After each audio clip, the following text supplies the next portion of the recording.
La scène se passe dans les années 30 du 1er siècle à Jérusalem, lors de la fête juive des Tentes, qui rappelle l'errance des Juifs dans le désert entre l'Égypte et la terre promise. Ils vivaient bien sûr dans des cabanes ou des tentes, aussi appelées tabernacles, et qui, célébrées en automne après les moissons, permettaient d'en remercier Dieu. Cette fête rassemblait de nombreux Juifs à Jérusalem, au temple. Jésus raconte l'évangile de Jean est monté à Jérusalem lui aussi, et il prêche, il se dit l'envoyé de Dieu, il annonce son prochain départ, il crie, si quelqu'un a soif qu'il vienne à moi et qu'il boive celui qui croit en moi. Il revendique donc entièrement sa qualité. Il s'identifie comme sauveur, ce qui suscite les remous qu'on imagine. Quelques-uns l'approuvent, c'est le Christ, disent-ils. Il ne fait pourtant pas l'unanimité, car d'autres disent, est-ce de la Galilée que le Christ doit venir?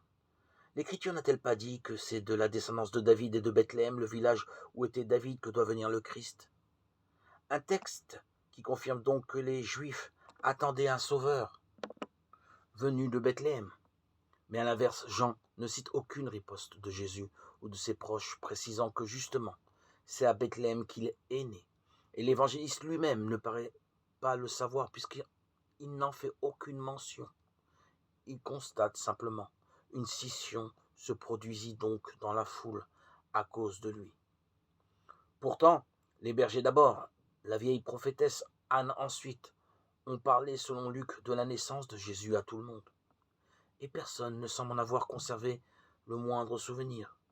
Il est vrai qu'on ne croit pas toujours les humbles, surtout quand ils annoncent l'incroyable. On a dû considérer cela comme des dérangés,